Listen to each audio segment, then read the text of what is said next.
19 years old, and Della Whitlock stood on the depot platform at Larkspur Crossing with everything she owned wrapped in a shawl no bigger than a Sunday tablecloth. Her uncle, Wendell Pruitt, the only kin she had left in the world, had told her plainly that morning that a grown woman with no husband and no trade was a debt he could no longer carry, and he had put her out of the house her own father built, claiming the deed had passed to him the moment her father's heart gave out in the wheelwright's yard. She had $11 sewn into the hem of her petticoat, a father's toolbox she'd hidden from her uncle's inventory, and nowhere in the whole wide territory to lay her head. And so, when the auctioneer at the edge of town called out a forgotten wagon train, 6 rotted wagons no one had claimed in 11 years, going for the price of scrap wood and rusted iron, she raised her hand and paid 9 of those $11 for the whole ruined lot, and the men around her laughed at the foolishness of a girl buying dead wagons with a dead man's tools. She did not know yet that beneath the false floor of the lead wagon's bed sat a lead-lined crate, sealed with wax and a name she had never heard, holding a promise made a generation before that no one in Larkspur Crossing had ever thought to keep, a promise that would not only save her, but would return to an entire town what had quietly been stolen from it. Settle in, and let us tell you the story of Della Whitlock. That if you have ever been told that what you have left is worthless, that you yourself are worthless, we hope you'll tell us in the comments where you're watching from tonight, because this story is for anyone who has ever been counted out too soon. Della Whitlock had been born in the back of a wagon in the spring of 1858, somewhere along the Platte, though her father always said the exact spot didn't matter because a person's beginning was less important than what they carried forward from it. Her father, Amos Whitlock, was a wheelwright by trade and a builder of wagons by calling, a big quiet man with sawdust permanently ground into the creases of his palms, who had come west as a boy on one of the early emigrant trains and never forgotten the sound the wheels made when they were built true and the sound they made when they were not. He used to tell Della, when she was small enough to sit on an overturned bucket in his shop and watch him work, that a wagon wheel was a kind of promise. You built it round and balanced and strong, he said, because somewhere out on the trail a family was trusting that will with their children, their seed corn, their whole future, and if you cut corners no one would ever see, you were not cheating the wheel, you were cheating the people who would ride on it. Della's mother had died of a fever when Della was 7, and after that it had been just the two of them, father and daughter, in the small frame house behind the wheelwright's yard in Larkspur Crossing, a town that had grown up around the crossing of 2 freight roads in the Nebraska Territory and lived, as such towns did, on the traffic of wagons heading further west. Amos Whitlock taught his daughter everything he knew, not because he expected her to need it, but because there was no one else to teach, and because he did not believe, as some men did, that a girl's hands were less capable than a boy's of holding a spokeshave or reading the grain of a piece of hickory.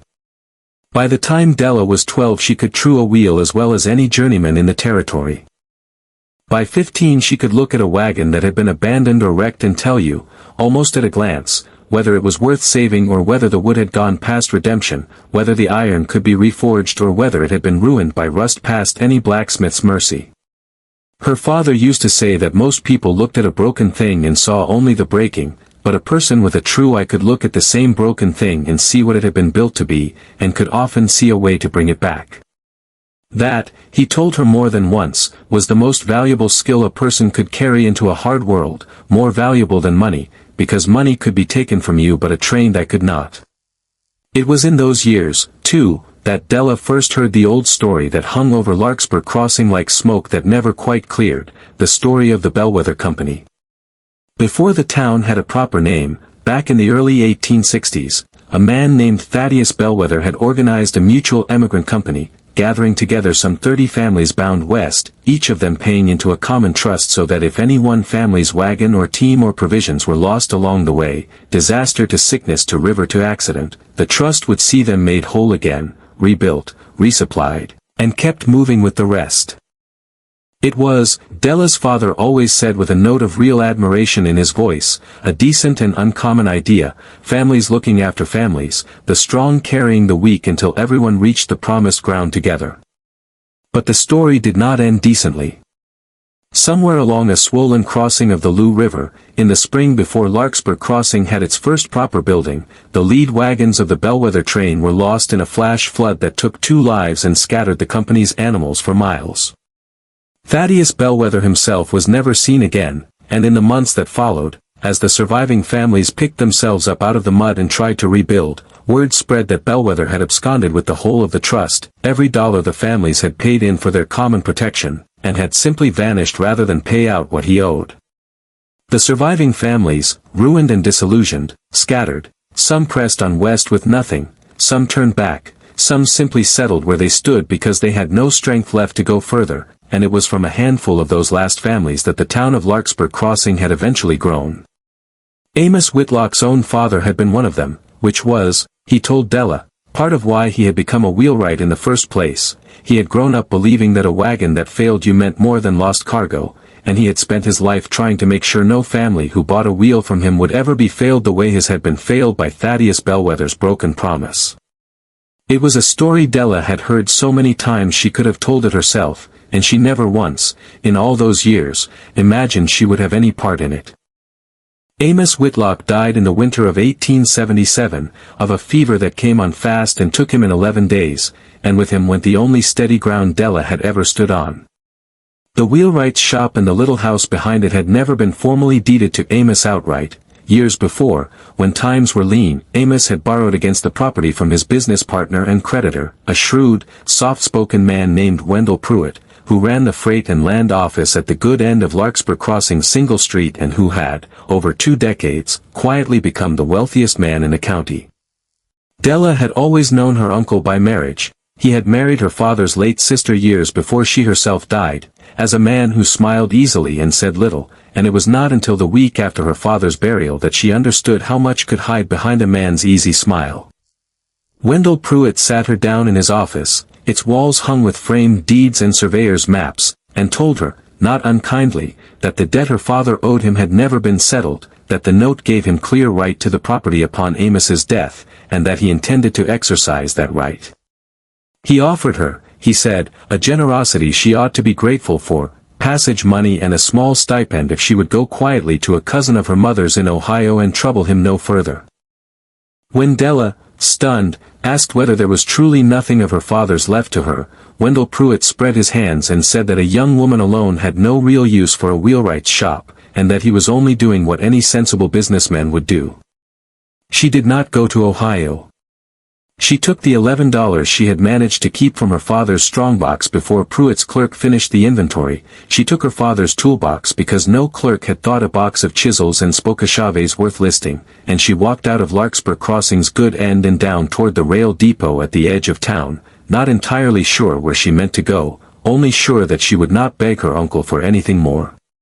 It was at the depot, 3 days later, sleeping in the corner of the freight agent's waiting room because she had nowhere else, and the agent, an old widower named Silas Red, hadn't the heart to turn her out into the cold, that she saw the notice nailed to the depot board, an auction, to be held that Saturday, of an abandoned wagon train that had sat rusting in the yard behind the old rail spur for as long as anyone could remember, being sold off at last to clear the land for a new grain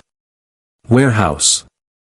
6 wagons, their canvas long rotted away, their wood silvered and cracked by 11 winters of weather, standing in a crooked line like old horses put out to die.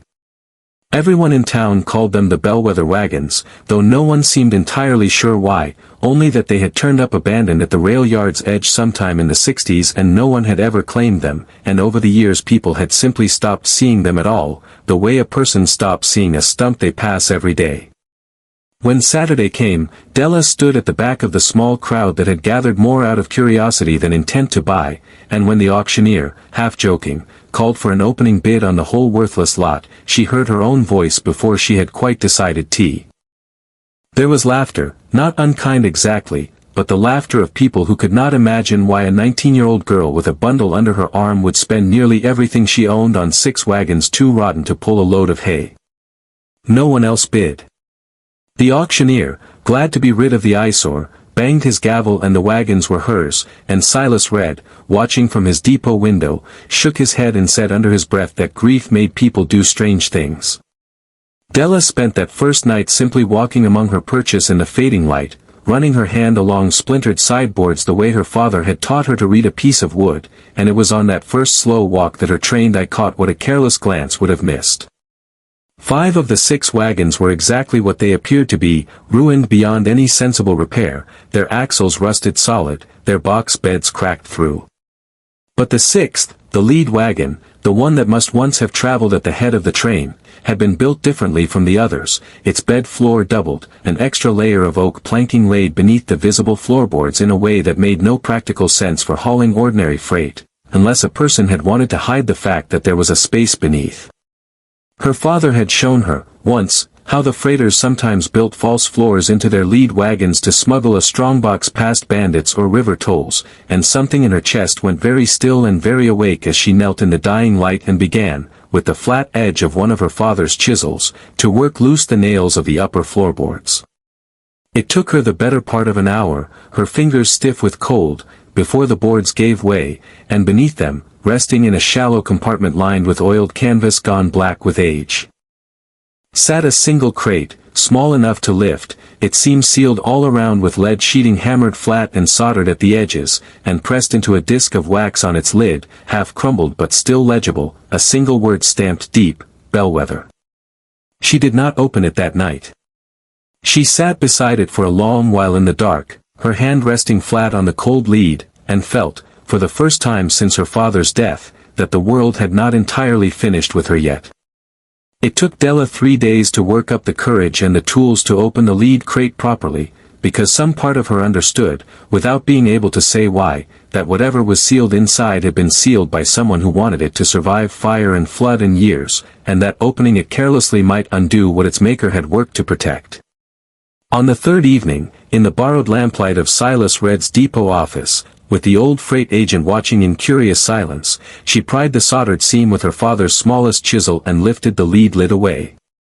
Inside, wrapped first in oilcloth and then in a layer of tallow-soaked canvas that had kept the damp entirely at bay, she found a leather-bound ledger, its pages still supple, its ink still dark, and beneath the ledger, folded in a square of the same oiled canvas, a letter addressed, in a careful hand, to whoever should one day find it. There was also, at the very bottom of the crate, a canvas sack heavier than its size suggested, and when Della loosened its drawstring with trembling fingers, gold and silver coins spilled softly into her palm, more money than she had ever in her life seen gathered in one place. The letter, dated the 14th of June, 1863, was signed by Thaddeus Bellwether himself, and what it said undid, in a few short paragraphs, everything Larkspur Crossing had believed for 15 years. Bellwether wrote that the flood at the Loo Crossing had taken his second wagon, the one that carried the greater part of the company's common trust in a strongbox lashed to its bed, and that in the chaos of the crossing, fearing that word of the loss would spread panic through the whole train and that desperate men might turn on one another over what little remained, he had gathered what could still be salvaged, along with the company's ledger recording every family's contribution and every family's claim upon it, and hidden it in the lead wagon's false floor, intending to see the train safely through to its destination before revealing what had happened and beginning the slow work of making every family whole again from what remained. But he had gone back into the river that same night to search for 2 children swept from the second wagon, and he had not come out again, and no one left alive at the crossing had known the secret he carried, or thought to look beneath a wagon's floorboards for anything at all. The ledger itself, when Della turned its pages by lamplight, listed 31 family names, the sum each had paid into the common trust, and a note in Bellwether's hand estimating that what remained, together with the interest of trust properly kept, would be more than enough to restore every family's original stake, should it ever be found and put to its intended purpose. Down the margin of one page, added later in a different, hastier hand, Bellwether's own, in what must have been his last hours, guessing at what was coming, was a single line, "To whoever finds this, know that no one stole from you. We only lost the river before the river gave anything back." Della sat with the ledger open on her lap long after Silas Red had banked the stove and gone to his bed, and understood, with a clarity that felt almost frightening, what she was holding. She was holding not treasure exactly, though it was that too, but the truth that had been missing from Larkspur Crossing for 15 years, the truth that would clear a dead man's name, and that would, if the ledger's arithmetic held, mean something owed to families who had given up hoping for it long ago. Among the 31 names recorded in Bellwether's careful hand, she found, with a small jolt, her own grandfather's, and beneath it, a note that the Whitlock family's original claim had never been paid out. She also found, further down the page, a name she recognized for an entirely different reason, Josiah Pruitt, her Uncle Wendell's late father, listed among the families who had lost everything at the crossing, except that beside his name, in a hand she did not at first recognize as Bellwether's, someone had later scrawled a note that Josiah Pruitt had been among those who spread the story that Bellwether stole the trust, and that Josiah Pruitt had, in the 2 years following the disaster,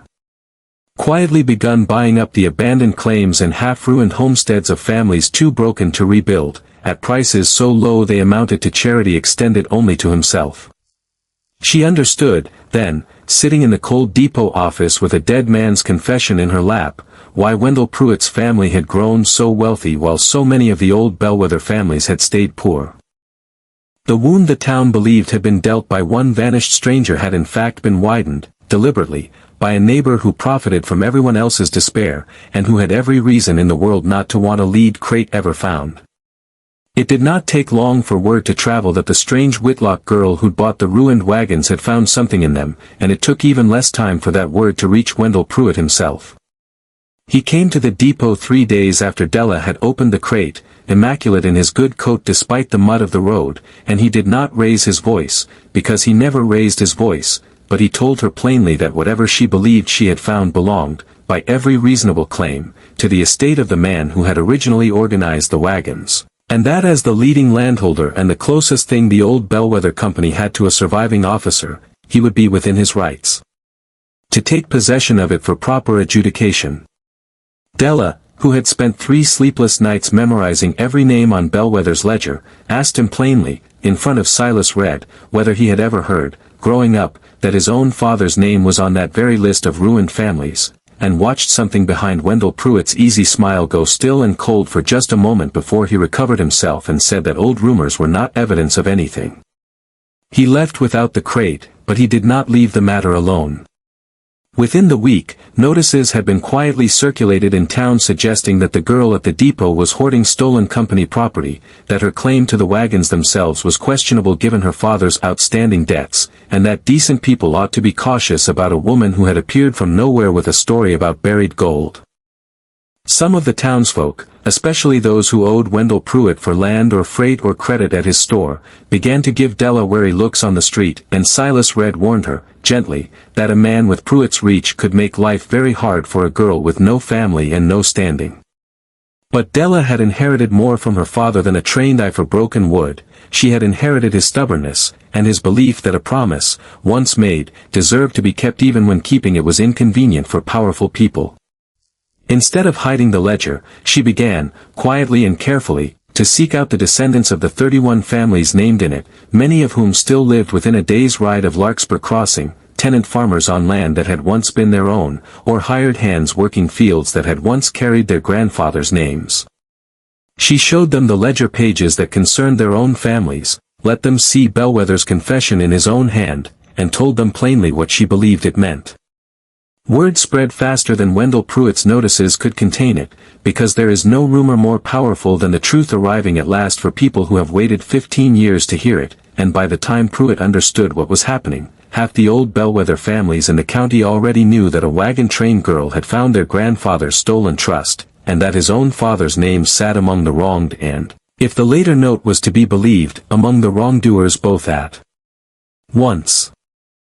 Pruitt tried, in the end, to do what men of his kind so often try. He went to the county land office and attempted to have Della's claim to the wagons themselves invalidated on a technicality, arguing that the original auction notice had been improperly posted and that the sale should be voided so that the contents of the lead crate would pass, by his reasoning, into his own custody as the closest surviving party to the original company. He very nearly succeeded, because the clerk who handled land matters in that county owed his position to Pruitt's influence, and for 2 anxious weeks Della did not know whether the promise sealed in lead 15 years before would slip through her fingers after all. But Silas Red, who had watched every step of the affair from his depot window, produced the original auction ledger, properly signed and witnessed, showing that the sale had been conducted exactly as required and that Della Whitlock held clear and lawful title to every wagon and everything found within them. And Bellwether's own ledger, once its existence was known to 31 families rather than one lonely girl, proved far harder to seize quietly than Pruitt had hoped. Too many people now wanted to see it kept safe and its promise honored for any one man to simply make it disappear. In the end it was not a courtroom that settled the matter, but a Sunday gathering that Della herself called, at the old depot yard among the very wagons where the truth had been found, to which she invited every family whose name appeared in Bellwether's ledger, along with anyone else in Larkspur Crossing who cared to come and hear it read aloud. She stood on the seat of the lead wagon itself, the same wagon that had carried its secret through 15 winters, and read Thaddeus Bellwether's letter to the assembled crowd in her father's steady, unhurried way of speaking, and then she read out, one by one, the names in the ledger and the sums each family had once paid in, and beside each name she set an amount, drawn from the recovered trust, sufficient to make good on Bellwether's old promise with the interest of 15 patient years added on top. She kept nothing extra for herself beyond her own family's rightful share, and that share she did not take in coin at all, but asked instead that it be set toward rebuilding the wheelwright's shop that had been her father's, so that any family in the county who needed a sound wheel and could not pay full price would always find one there. Wendell Pruitt stood at the back of that gathering, his face gray, as neighbor after neighbor turned to look at him with new understanding of how his family's fortune had truly been built, and by the time Della finished reading, there was no rumor left for him to spread and no clerk left willing to help him bury what 31 families now knew by heart.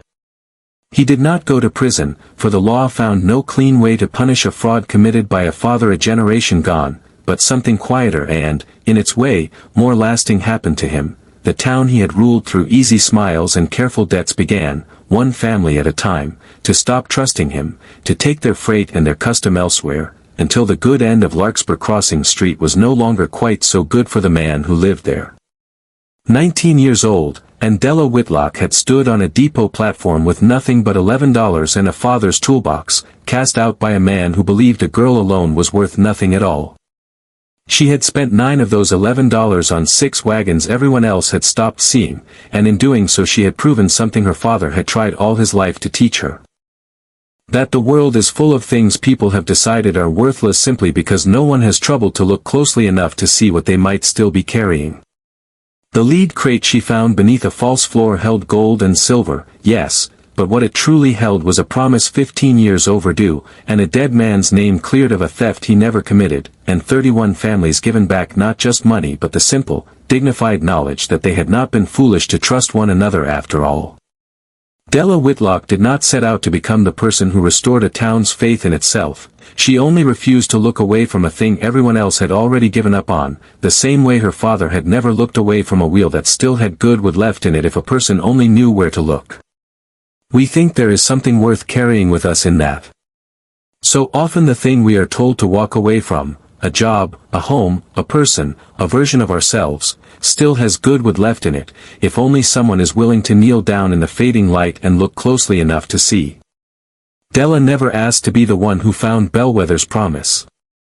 She simply refused to believe that $9 and a ruined wagon train could not possibly hold something worth saving, and in refusing to believe it, she saved far more than she ever expected to find. Thank you for spending this time with Della Whitlock and the Forgotten Wagons of Larkspur Crossing. If this story stayed with you, we'd be grateful if you shared it with someone who might need to hear it tonight, and we'd love to know, in the comments below, about a time when you found real value in something the rest of the world had already written off, an old house, a broken tool, a person no one else believed in, or perhaps even yourself. We read every one of them, and we are always glad for the company. Until next time, stay close.